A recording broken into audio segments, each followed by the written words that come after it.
People filled the streets in U.S. cities to protest against Donald Trump's presidential victory.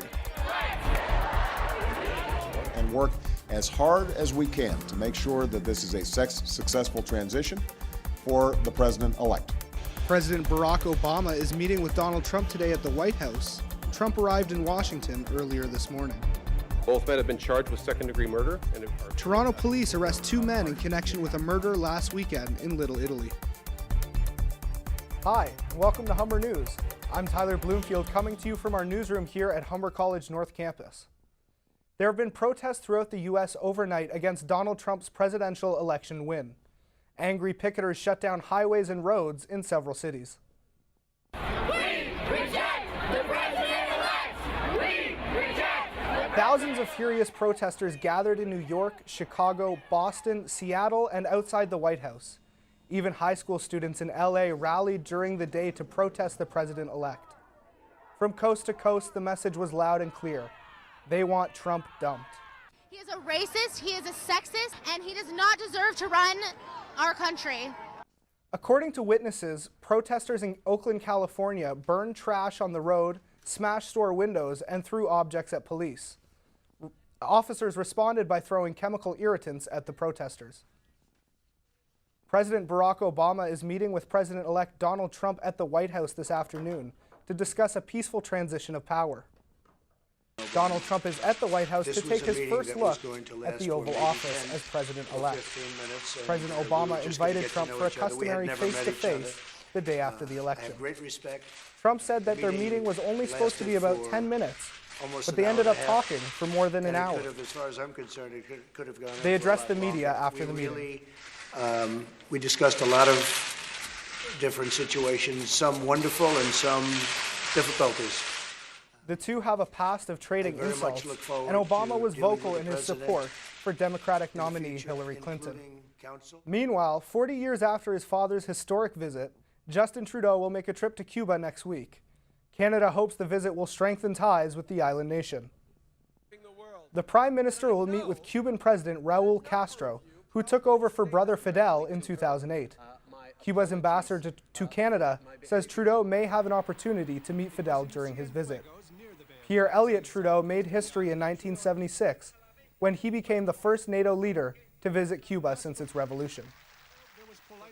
In Saskatchewan, the father of a missing girl has been found dead.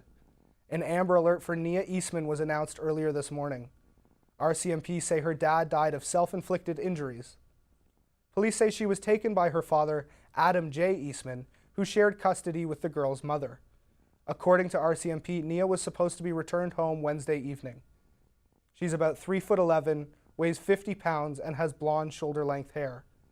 She was last seen wearing pink eyeglasses, a purple long-sleeve shirt with butterflies, a pink skirt, and purple leggings. Here at home, Toronto police have announced that 2 arrests have been made in connection with the death of a Baltimore man last weekend. Julian Jones was attacked and beaten in Toronto's Little Italy district around 3 a.m. on November 5th. He died on the way to the hospital. Toronto police held a news conference today to update the public on their investigation.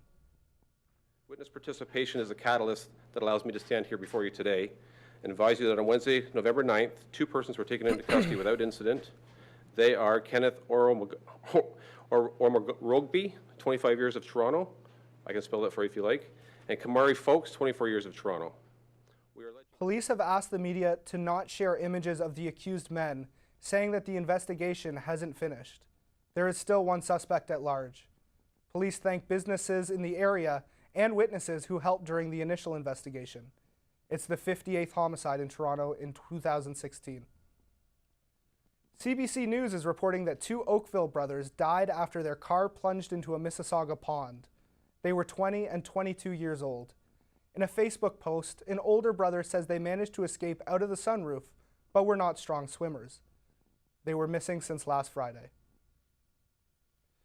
Toronto Council is asking the police service to hit the brakes on its new grey and white scout cars that were introduced in September.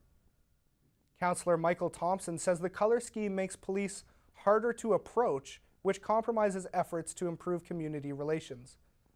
Council voted 26-13 on Wednesday in favor of a motion to keep the cars red, white, and blue. Toronto Police Chief Mark Saunders acknowledged there's been backlash to the recent color change. He says he made the decision without a lot of thought. Returning to the U.S. election, it's all starting to sink in for Americans that Donald Trump will be their new president. Humber News traveled to our closest American neighbors in Buffalo, New York, to find out what people are saying. Catherine Aylesworth has the story.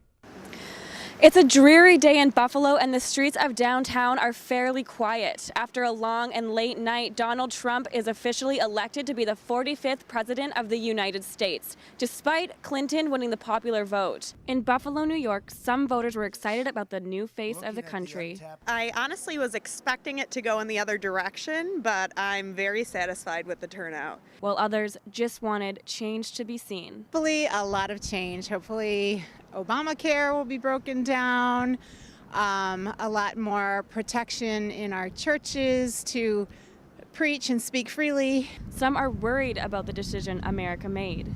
I think this country's in big trouble. I think because we have a president who's a billionaire, he's not affected by people's opinion. Let's just hope these next 4 years, go really well, and then we got to vote for somebody else. Last night, the reactions at the Democratic Party were different. Cheers filled the room each time Hillary Clinton won a state. Hold tight, we got a good couple hours coming up. The Erie County Democratic Committee hosted a victory party for their local elected officials, along with showing their support for Clinton. This has been high entertainment, but it's also very scary.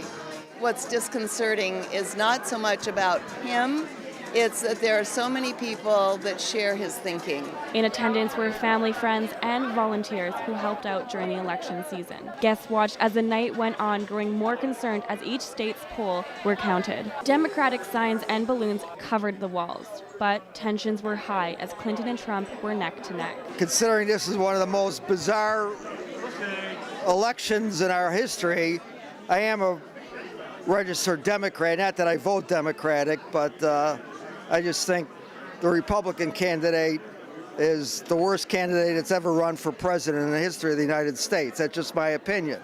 It'll be an interesting next few months, and the world will be watching. Buffalo, New York, Catherine Ellsworth, Humber News. A diverse group of law enforcement officials have been dispatched to the Guelph-Humber campus today. But don't worry, there's nothing wrong.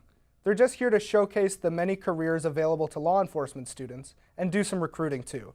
Brandon Richard Austin has the details. Thanks, Tyler. We're here in the Guelph-Humber atrium checking out the Law Enforcement Career Fair hosted by ABLE. ABLE is the Association of Black Law Enforcers, and a key goal of today's event is bridging the disconnect between a career in law enforcement and visible minority groups.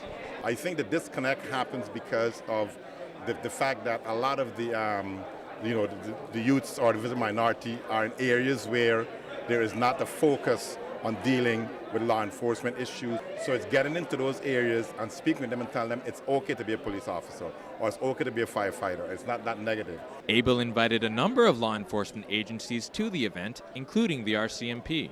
Constable Breanne Harden of the RCMP says she sees value in what ABLE accomplishes. I think it's an excellent organization to have, for sure, because we do need to bridge that gap. I think there is something missing there between the community and law enforcement. I think it's really important to have organizations like that to speak out for police as well as for the public.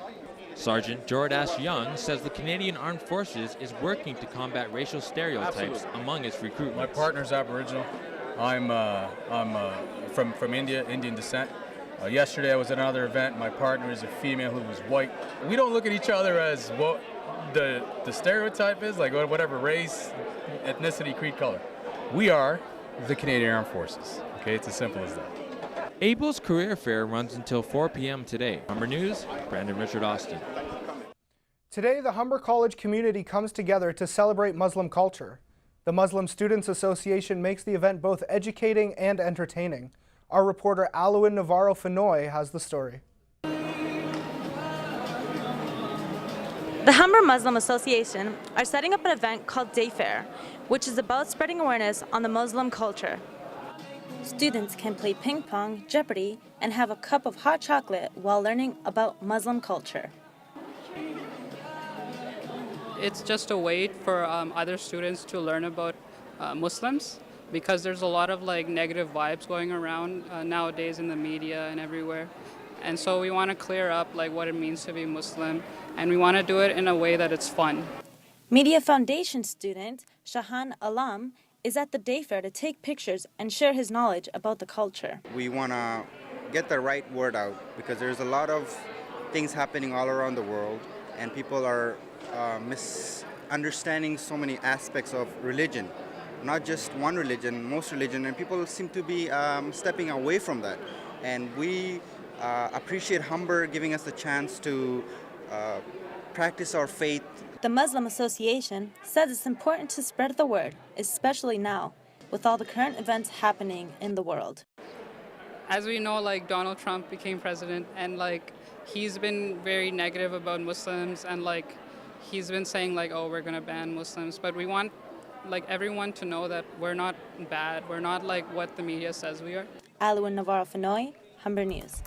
When we come back, we'll tell you what's happening in the world of sports, and Claire Jenkins will have your 3-day forecast. It's currently a lovely 10 degrees and warming up even more throughout the day. I'll have your 3-day weather forecast after the break. For now, we leave you with this.